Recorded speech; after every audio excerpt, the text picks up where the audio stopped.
Bonjour à tous. Aujourd'hui, je voulais vous apprendre comment crocheter à partir d'une chaînette pour avoir un rendu très joli, mais en fait des deux côtés. Par exemple, là, j'ai commencé mon projet carré pour ma couverture. Et donc ici, j'ai démarré avec ma chaînette et j'ai fini ici.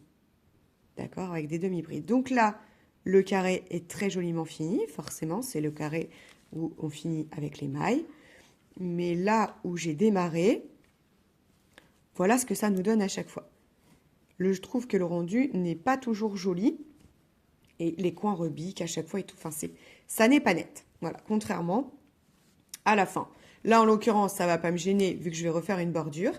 Mais du coup, je vais vous montrer comment obtenir une chaînette qui aura, donc là, vous voyez, c'est le côté que je viens de finir, qui aura le même rendu de chaque côté. Donc là, on voit bien mes mailles de mailles serrées. Et si je tourne ma chaînette, j'ai exactement le même rendu. Voilà, j'ai exactement le joli V des mailles qui se dessinent de chaque côté.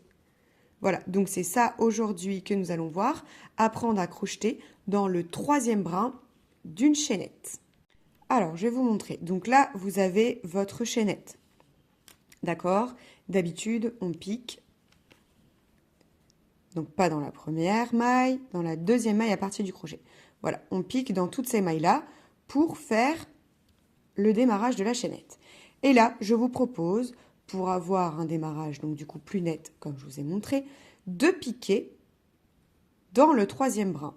Alors là, vous avez un brin, c'est là où nous allons piquer, normalement, deux brins. Et si vous retournez... Alors des fois, quand vous faites un projet en amigurumi, vous crochetez ce qu'on appelle tout autour de la chaînette, donc vous crochetez dans le premier brin. Et vous crochetez après dans le deuxième brin, d'accord? Et en fait, il faut savoir qu'il y a un troisième brin. Vous retournez votre chaînette. Et là, vous allez découvrir un troisième brin, ici. Donc, c'est là où nous allons crocheter, d'accord? Tout le long, vous allez avoir un troisième brin. Le crochet, c'est une succession de nœuds grâce au crochet. Donc là, vous avez votre boucle et derrière, vous avez une autre boucle. Donc, c'est tous les petits ponts là qui sont derrière. D'accord? Vous le sentez au doigt, ça fait des petits reliefs. Et donc, tout simplement, nous allons crocheter dans ce brin-là. Vous faites comme d'habitude, sauf qu'en fait, vous tournez votre chaînette. Donc là, je vais le faire en maille serrée. Hop. Vous prenez le brin d'à côté. Alors, attention à ne pas trop serrer votre chaînette au départ. Plus vous allez serrer, moins vous allez avoir de place pour passer votre crochet dans le troisième brin. D'accord? Donc ça, c'est important.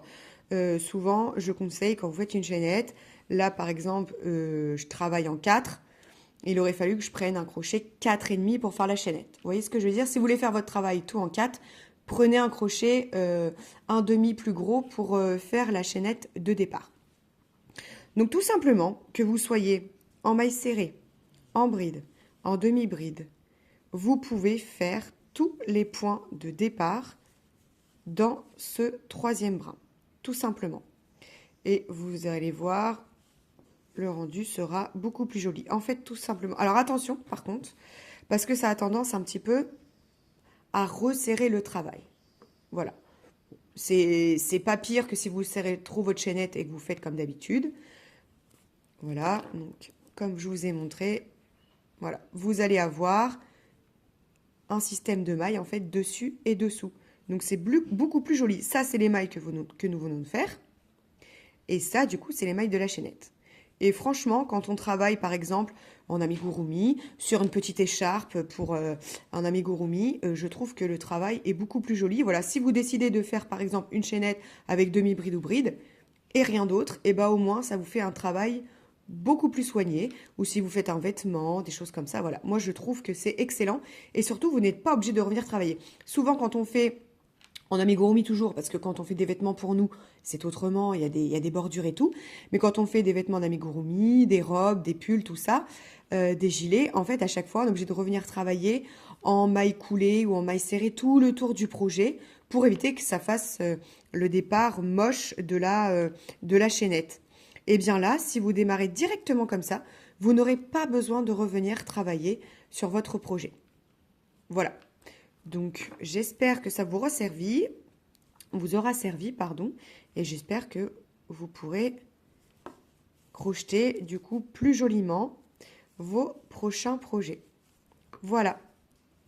N'hésitez pas à me dire en commentaire si vous connaissiez cette astuce et si vous avez réussi du premier coup à attraper votre troisième brin. À bientôt pour une prochaine vidéo. Ciao, ciao!